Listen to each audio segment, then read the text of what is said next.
Bonjour tout le monde, ici Cindy Tremblay de Super Cardio. Alors, le tout nouveau programme Hammer & Chisel va sortir très bientôt, puis on me pose beaucoup comme question, quel équipement ai-je besoin? Alors, je vais vous expliquer.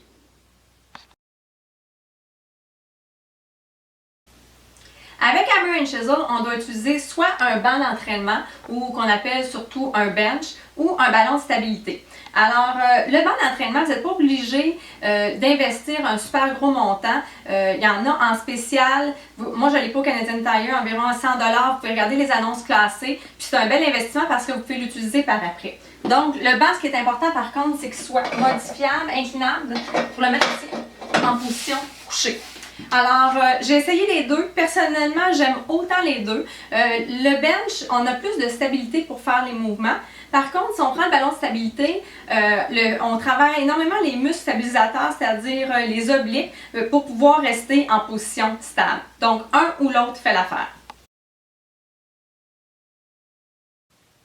Dans Hammer & Chisel, la grande majorité des mouvements sont faits soit avec des poids ou bandes de résistance, c'est à votre choix. Dans les séances, on vous explique comment utiliser les poids, comment utiliser les bandes de résistance. Personnellement, j'aime vraiment plus les poids que les bandes de résistance. Je trouve que c'est plus facile de travailler avec les poids. Maintenant, ce qui est important, c'est que si vous avez fait 21 Day Fix, 21 Day Fix Extreme, Focus T25, vous allez avoir besoin de poids un peu plus lourds. En effet, dans 21 Day Fix, les répétitions, c'est pendant 1 minute. Tandis que là, avec Hammer & Chisel, parfois, il y a des séances, par exemple avec Sagi, où est-ce qu'on utilise des répétitions, où est-ce qu'on va faire seulement 10 répétitions avec un poids. Donc, nos poids doivent être plus lourds. Avec Hammer & Chisel, on doit aussi faire des chin-ups. Alors moi, je me suis procuré la barre à chin-up de P90X que j'adore. Premièrement, on n'a pas besoin de la visser au plafond. On a tout simplement à la mettre sur un cadre de porte. Puis en plus, il y a beaucoup de prises. Évidemment, nous les filles, on n'est peut-être pas super bonnes dans les chin-ups. Donc moi, qu'est-ce que j'ai fait pour m'améliorer? C'est que je me suis procuré le Chin-Up Max, qui est un assist qui nous aide vraiment à faire nos chin-ups. Alors, qu'est-ce que je fais? Au début, je le fais sans le Chin-Up Max. Donc, présentement, je suis capable peut-être d'en faire 3-4 maximum.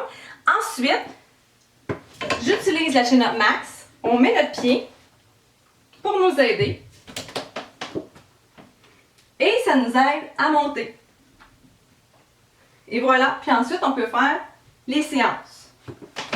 Quand on s'améliore, ce qu'on fait, c'est tout simplement baisser la courroie et ça devient de plus en plus difficile. Donc, c'est une excellente façon de s'améliorer avec les chin-ups.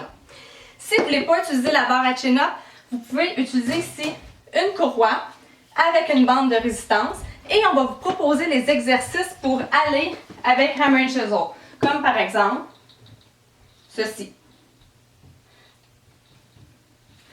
Donc, pour chacun des exercices, on va vous proposer soit la barre à chin-up ou la bande de résistance.